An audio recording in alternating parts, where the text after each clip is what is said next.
심장에 문제가 생긴 것 같은 느낌이 드는가? 그래서 심장 이상을 알리는 여러 증상에 관해 알아보도록 하자. 심장 이상을 걱정해야 하는 이유. 건강과 관련해서 가장 중요한 장기인 심장은 우리를 살아있게 하는 엔진 역할을 한다. 심장 건강을 돌보는 일은 생각보다 더 쉽다. 하지만 요즘 심장 관련 질환을 앓는 사람들은 점점 더 늘고 있다. 건강에 해로운 생활 습관을 버리지 않기 때문이다. 이런 문제는 하룻밤 사이에 생기는 것이 아니다. 건강에 좋지 않은 음식을 먹고 나쁜 생활 습관을 유지하며 몸이 보내는 경고 신호를 무시했을 때 문제가 생긴다. 심장이 손상되는 이유는 다음과 같이 여러 가지다. 불량한 영양 상태, 운동 부족, 흡연, 휴식 부족, 신경 쓰이는 증상이 나타나면 바로 병원에 가보아야 한다. 심장 이상을 알리는 7가지 증상. 1. 가슴 통증 혹은 가슴 협심증. 가슴 통증은 다른 건강상 문제로 발생할 수도 있지만 통증이 심각하거나 가슴이 수축하면서 무거운 느낌이 들면 주의를 기울인다.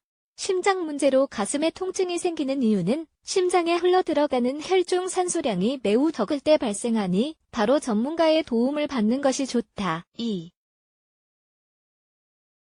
부정맥. 심장 박동은 대부분 규칙적으로 뛰기 때문에 건강한 상태에서는 심장 박동을 거의 느낄 수 없다. 하지만 심장이 너무 빨리 뛰거나 늦게 뛰는 불규칙한 변화가 나타나면 반드시 병원에 가보도록 한다.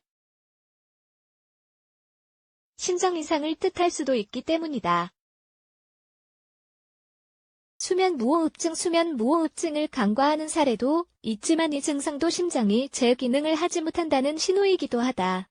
수면무호흡증이 있으면 잠자는 동안 숨을 쉬지 못해서 산소가 뇌와 심장에 충분히 공급되지 못하고 심장마비까지 생길 수 있다.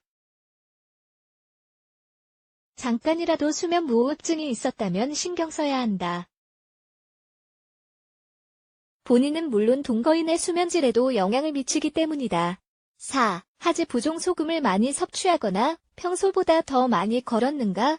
그렇다면 다리와 발이 붓는 것은 일반적인 현상이며 며칠 후 원래대로 회복되어야 한다.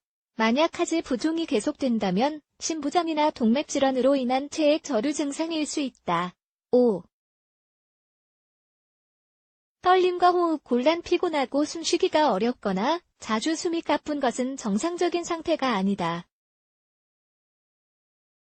아무런 이유 없이 이런 증상이 나타난다면 심장 이상을 확인해 보아야 한다. 이럴 때 자기 생활을 돌아보자. 최근 바뀐 습관이 있거나 운동을 시작했다면 산소가 부족해져 나타나는 정상적인 증상일 수 있다. 6. 성기능 장애. 심장병의 초기 징후가 발기부전이다. 특히 40세에서 50세 남성들에게 더 자주 나타난다. 다른 건강 문제가 있거나 50세 이상이라면 믿을 만한 의사에게 상담해보는 게 좋다. 그러면 발기부전의 원인이 심장 문제인지 아닌지 확인할 수 있다. 7. 상심증후군. 상심증후군의 통증은 심장마비 통증과 비슷하거나 심지어 심장마비 통증보다 더 심할 수 있다. 하지만 건강한 사람들에게도 일시적으로 나타날 수 있는 이상질환이다. 고콜레스테롤, 고혈압, 영양 부족이나 오랫동안 앉아서 생활하는 사람들에게도 상심증후군이 나타난다. 상심증후군 환자들은 아드레날린과 비슷한 성분인 카테코라민의 체내 생성량이 증가하는데 정신적으로 충격을 받은 후에 이런 증상이 발생되었다. 카테코라민량이 갑자기 증가하면 극도의 불안과 스트레스를 겪은 후 다시 중립적인 상태로 돌아가기 위해 신체에서 필요한 물질을 분비하게 된다. 다행스럽게도 90% 이상이 일시적으로 이런 증상을 겪었으며 영구적 손상은 나타나지 않았다. 심장 건강 향상에 도움되는 방법. 잘 먹고 운동하고 정신 건강을 돌보며 건강한 생활 습관을 유지하도록 하자. 이상 증상이 생기면 바로 병원에 간다. 결코 무시해서는 안 될 심장 이상 징후들이 있다.